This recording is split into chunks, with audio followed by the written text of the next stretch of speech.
Hello everyone, I'm Speedrun, and welcome to a speedrun guide of sorts. This is quite weird comedy. But today, I'm going to be doing a guide on how to speedrun Xenoblade Chronicles. New Game Plus, specifically, not New Game. I'm going to do New Game later. I'm going to start speedrunning New Game later. I do know how to speedrun. I have run it before. I just haven't streamed it. Excuse me. And I'm eventually going to do a guide on that as well. But I'm going to be doing a series of guides on how to speedrun Xenoblade Chronicles New Game Plus. I'm on the title screen here. Wait, my it took me a while to get everything set up. My Wii remotes. My Wii had lost communications with my Wii remote. Anyway, so what I'm going to be doing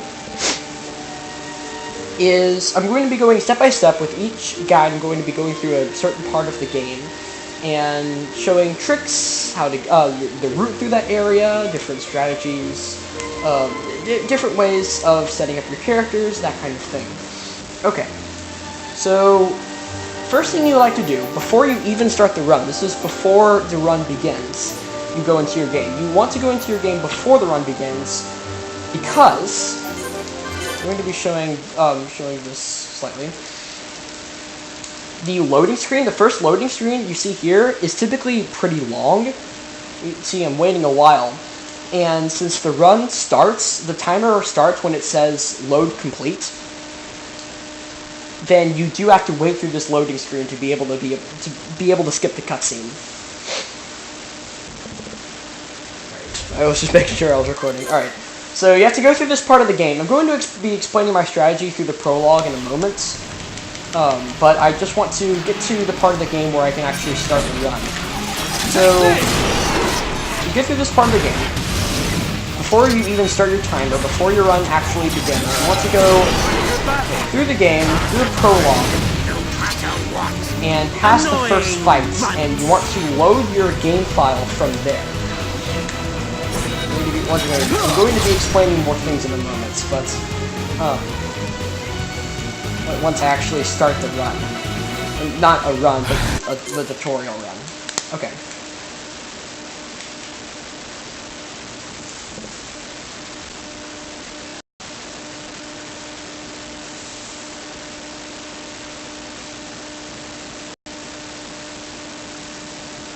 If my game would... There we go. Alright. You get through the first couple of battles. First battle... We win! Man, what a bunch of jokers. Backslash! These cutscenes. This is, once again, just a refresher, this is before you even start the run. So right here, you want to do all of that before you start the run. Because if you're already inside of the game, inside of the file, and you load that file from being inside of the file, then the first loading screen is a lot slower. So before you even start the run, load up your file, go to this point right here, just after the intro battles. You go through the prologue, skip the cutscenes, go through the 2 intro battles, and then you're right here with Shulk and Round and the Mechon Wreckage set. So you go here, and you go to the load section of the menu, and you load your game from here. You reload your same save file from here. So for New Game Plus, once again, you have to have completed the game. To have New Game Plus, you have to complete the game once, and the party that you have, all of the items that you have, you can choose your equipment and your materials that you want, but your gems, your different other stats like your achievements and various other weapons are carried over automatically. That's how you get to this point. So there is a file setup that I'm going to slowly be showing as I show each and every character. But once you get to this point, you want to load your save file from here. And the run starts the moment you press yes right here. At this screen right here, the moment you press yes for when it asks load save data, press yes. The timer starts now. And then since you're already in that same file, this loading screen will be a lot slower. Not slower, excuse me, a lot faster. And you can get to the intro cutscenes where you can skip them very quickly. It's still going a bit slow because this is a long loading screen. It's a big game, that's still loading quite a lot. There we go. Okay. So once you get to this point, once you get into the prologue, I'm going to show Dunban's, I want to show Dunban's art palette. This is the art palette you should have. I'm just going to wait here just to explain some things. First of all of your characters should be level 99. All of your characters, when you end the game, should be level 99. That's one of the more basic things to get their level max. You want to have Steel Strike, Electric Gutbuster, Gale Slash, Early Slash, Careless, Tempest Kick, Demon Slayer, and Thunder. You want to have Thunder and Steel Strike right by your art palette, because when you enter the game, what you want to do to defeat these waves of enemies faster, you want to turn around and use Thunder. It was originally thought to be the original strategy was to have storing Tempest here, and use that to defeat all of the monsters really quickly. But we've noticed that the Thunder animation is a lot faster. You initiate fights, you turn around and you use Thunder, and you can defeat all of them. Since Thunder is area of effect, you can defeat all of them really quickly. Now for the last phase, though, you want to just hit Steel Strike. You don't have to press A to initiate the battle. You don't need your battle start affinity, because you don't even have that there. You just press the art you need, and you go with it. That's how you do the prologue. Sorry if I'm going a little bit fast, but basically, the first two waves, you turn around and use Thunder. For the last wave, you just use Steel Strike, and you can instantly defeat it. If you're at level 99 like I am. So I'll be explaining a little bit more about Dunban's equipment setup later on when we actually get him. But for this part of the game, for the intro battles, you just want to auto-attack, use first Colony Crabble.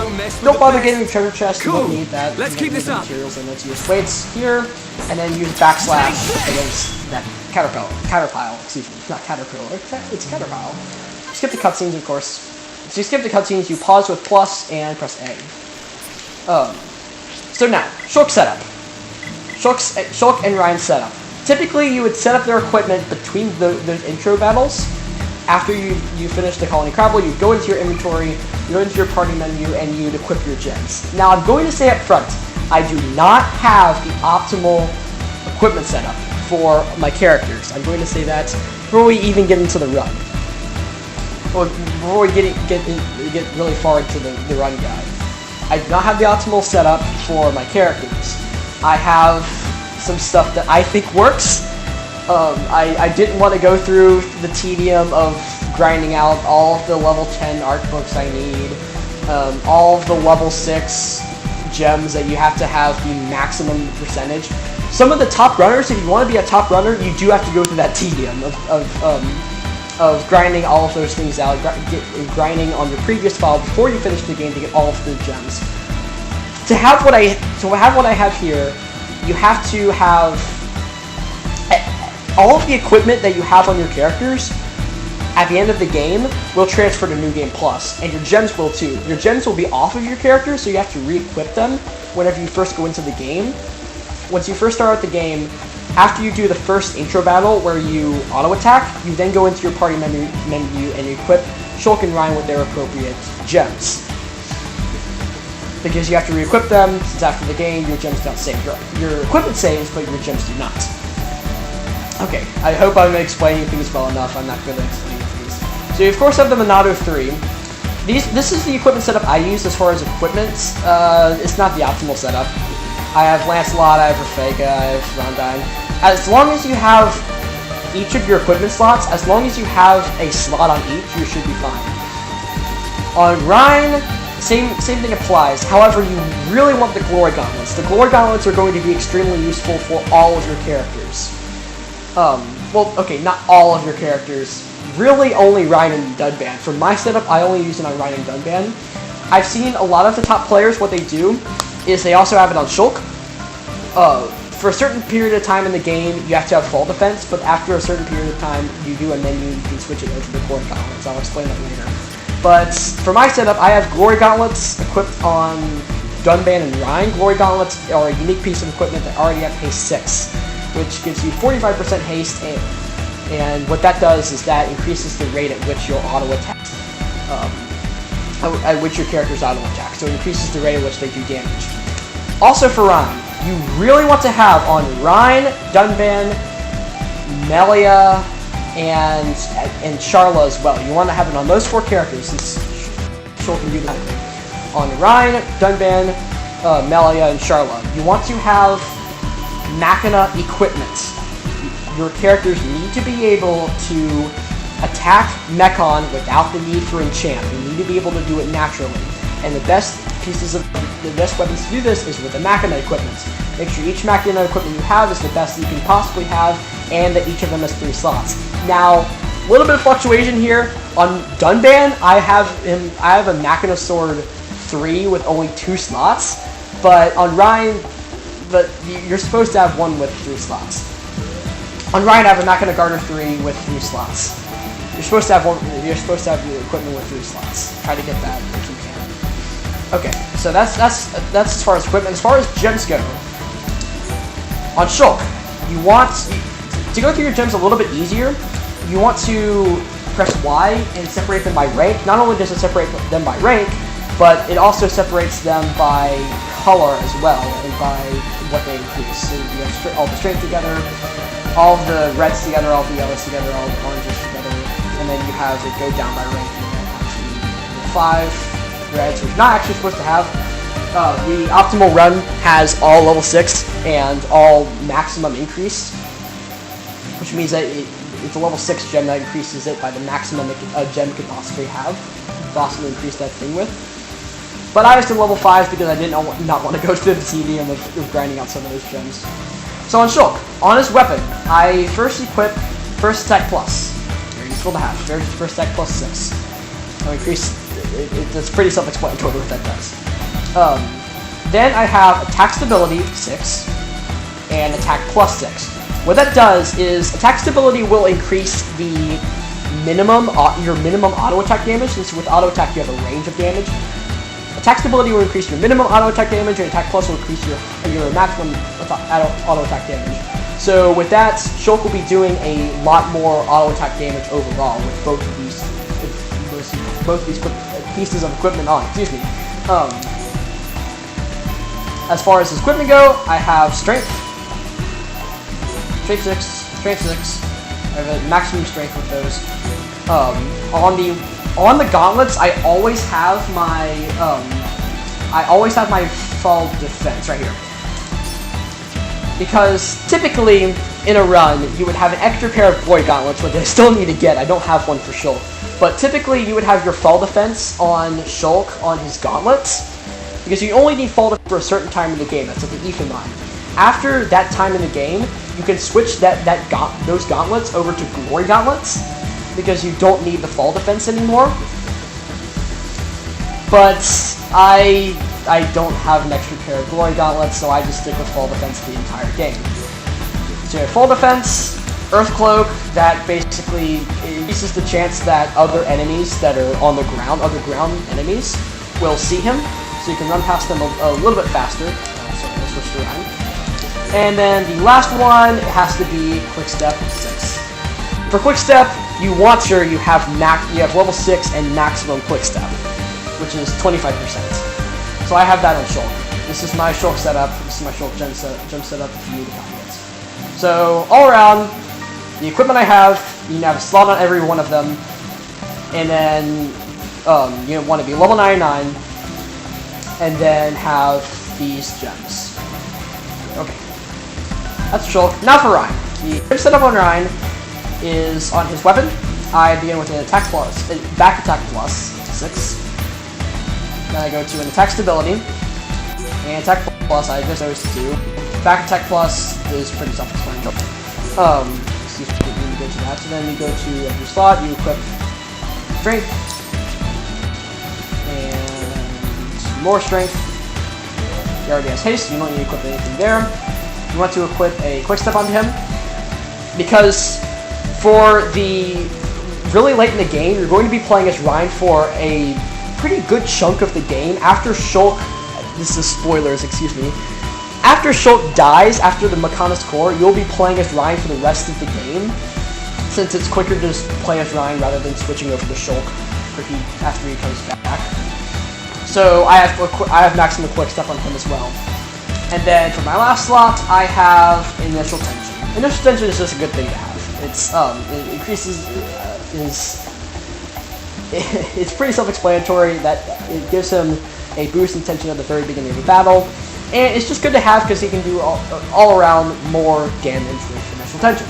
Okay, that's my gem setup. After you do the first intro fight, you auto-attack the Colony Crabble, and then you go into your equipment and equip those gems on Shulk and Ryan. I'll show them again. This is how Shulk should be. That's how Ryan should be. Okay. And then you backslash the counterpile, you skip the cutscene, and then you continue on to the main part of Colony 9. Going pretty fast since you have maximum quick step. Now, orbs. This is something really important about the run. Gets to passing by items, because there's always a chance that there will be an orb that will give you a vision that you need for a later quest, and that you have a vision for. Visions slow you down by quite a lot. They waste about, at most, 6 seconds. So that it doesn't seem that bad, but it's pretty bad in terms of speedrunning. Wasting 6 seconds is pretty bad. So you want to avoid all item orbs that you see. I know you don't get visions in Colony 9, but you don't want to get in the habit of avoiding item orbs. I know in the New Game run you have to get item orbs, you have to get every item orb you see, but in New Game Plus you have to avoid all item orbs because visions waste time. Okay. All of that out of the way, just go to Colony 9, this is a pretty forward route. You see I'm skipping all the item orbs. And then, the only really difference here from a normal run, you're intended to go down that ramp, but you can just go forward and jump and you can get to the cutscene, just like that. It's pretty simple. Okay. So now you skip the cutscene.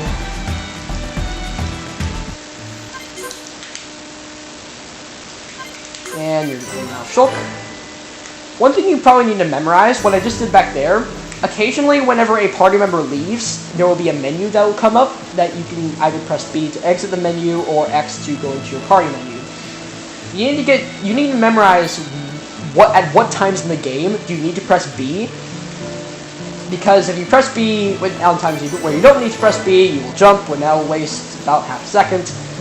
So it's a good thing to memorize just when you need to press B after a cutscene, when you do not need to press B after a cutscene.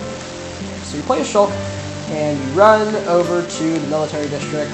Just skip talking to everyone, skip buying stuff at the shop. Run straight over to the military district. You have all the equipment you need, and you are fully prepared. Okay. So, I'm just saying, the New Game Plus run, as much as I am used to it, as much as I do enjoy running the New Game Plus run, it's very straightforward. It isn't a very exciting run. If you're looking for a more dynamic run, I would recommend doing New Game. New Game Plus is just a lot of running to a destination, and then skipping a cutscene. There are some interesting areas like Aether Mine, mechanics that are really fun. You can do really fun jumps in those, where you get to save minutes by doing these specific jumps. But for the most part, it's going to be running to a destination, trying to get there as fast as possible, and skipping the cutscene. Okay, so now we have Fiora. Fiora at the very beginning of the game is pretty interesting, since she does not start out at level 99. You can grind her to level 9, but I do not recommend it at all. I have her at level 15, which is fine. On Melia, on Fiora, as far as my equipment setup, I have the infantry boots with the quick step 3. The original idea, the original strategy to use with Fiora at the very beginning of the game, since you're going to be playing as her for a short amount of time, equip her with a quick step 6. Go into your party menu at this point and equip Fiora with a quick step 6. Because she should have an empty slot there. However, over time, it's been found to be faster if she already has an infantry boots unique equipment with a quick step 3 already equipped. That has actually been found to be faster. She goes a little bit slower, but it saves time from having to go into the menu and equip a quick step 6. If you're wondering, when Fiora dies, all of her gems that she has equipped will automatically be dequipped and can be used by the rest of your party. So you don't need an extra quick step 6 for her. You can just use one of the ones you're going to be using on a later character like Melania or Dunban. In addition, I want it to be a little bit faster if you, I'm sorry about this, but we found it to be a bit faster if you dequip the rest of her equipment and only have her with an infantry boots on, with a quick step 3. We found it to be that she moves slightly faster that way, and she also has higher agility in battle, just in case you, for some crazy chance, get into a battle. So I apologize for this, but that's why I have her looking like she does. Now, if you're wondering how you get the infantry boots, you cannot get the infantry boots at the very beginning of the game when you have Fiora. You play through New Game Plus, and in the midst of that, you get infantry boots from the shop in the refugee camp, and then when you replay the game, when you replay through New Game Plus again, you can go to this point and equip her with the infantry boots so that next time you'll already have it equipped and you can continue on. But I did that last time, and I already have the infantry boots on. I can just keep going. I don't have to equip anything else. Okay, that's the idea.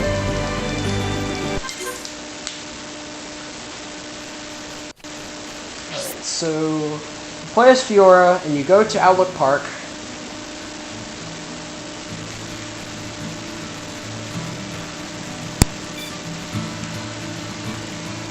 Again, you're avoiding item orbs.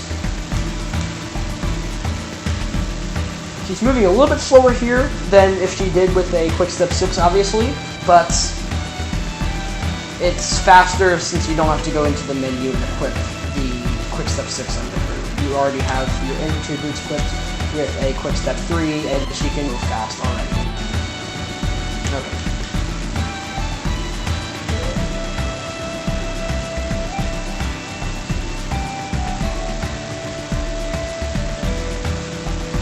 Then you arrive at Outlook Park. Cutscene, of course.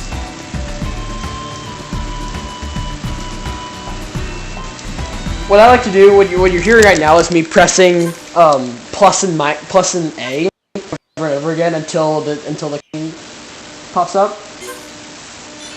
Well, while the cutscene loads, I'm pressing plus and A over and over again, just because as soon as the cutscene comes on, I skip the cutscene really quickly. Okay, so after this, you press minus. If you're not aware, you can press minus to go to the area map there really quickly instead of having to go through the menu and go to your area maps here. You just press minus, you can pull up the area map of the area you're in, and you can skip travel to landmarks in the area that you were in. So you want to go to the fortress entrance, you just press up on the cursor, up on your D-pad, which will make the cursor will automatically go up to the fortress entrance and skip travel there. And now you make your way to the weapon development lab.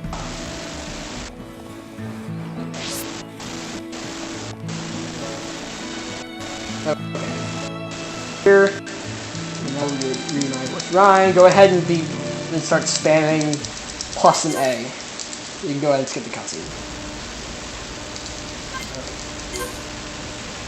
So you do the same thing, you press minus to pull up your area map, but instead of, there are specific parts of the game where instead of scrolling through all the landmarks like I'm doing now, you're already at an area, and you can just, it would be faster to use the cursor to just go down to the area you need to go. You need to go to the main entrance, go down left, and press A. You can go skip travel to the main entrance. There you go. Okay. So you're going up Tefra Hill. Still avoiding item orbs. Shulk moves quite a lot faster than Fiora does. Wherever you can, someone's calling me. Okay. I will call them back. Anyway. Whenever you can cut a corner, whenever you don't have to go all the way around, whenever you can cut the corner like you can do here, cut that corner instead of having to follow the path to go all the way around. Whenever you can cut corners, that's the short time savers you can do. In addition, the more you go in a straight path, the better. Your characters move slower if they are going in diagonal paths or curving in any way. So if you can just move the camera to face where you need to go and keep holding up, you go a little bit faster there. In addition, you can move the camera, you can keep your analog stick moving up, and you can slowly move the camera like I'm doing now. When you're trying to turn, you're going to touch OK edges. Alright. Now you're here, skip the cutscene, reunite with Fiora, and go into Tetra Cave. I'm going to be stopping the guide here. Next time, we will be going through Tetra Cave, and we're going to be going through the strategies you use during the Mechon attack and Tetra Cave. So, I'll see all of you then, and I hope you learned something from this guide.